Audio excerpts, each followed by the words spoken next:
Bienvenue à Flash Nouvelles. C'est le moment dans l'émission où on vous présente 3 nouvelles bizarres, cocasses ou positives. Y a-tu quelqu'un ici qui aimerait ça essayer des tacos de l'espace? Ben, si ça vous intéresse, vous devrez vous rendre sur la Station spatiale internationale pour en goûter un. Au mois de juillet dernier, les astronautes sur la SSI se sont mis à cultiver des piments chilés dans l'optique d'étudier l'interaction entre les plantes et les microbes.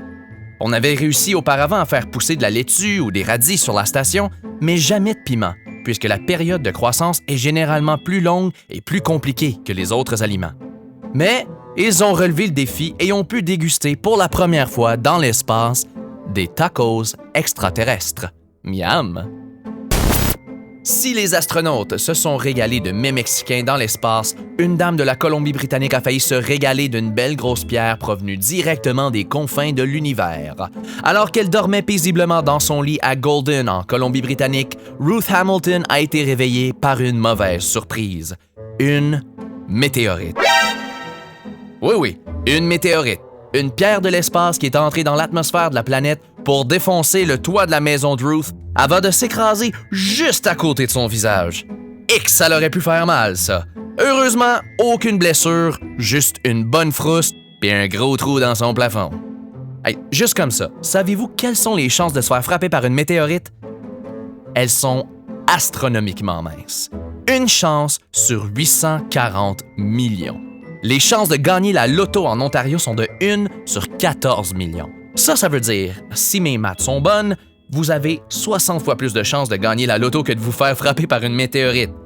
En vérité, sur papier, il n'existe qu'une seule personne dans l'histoire à s'être fait frapper par une météorite.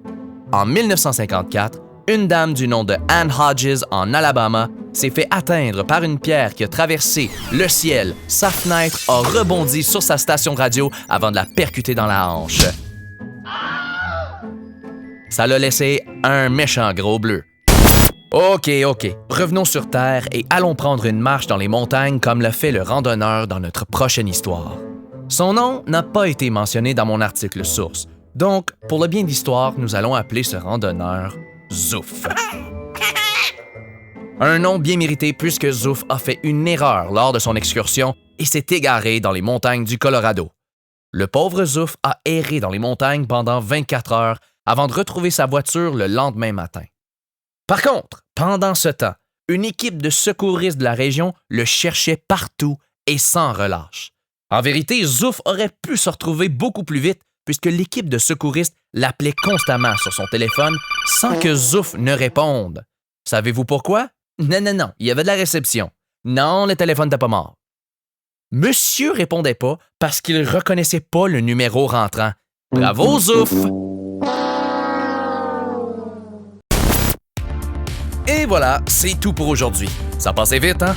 Bon, en attendant le prochain épisode, moi, je me suis commandé du take-out de la Station spatiale internationale.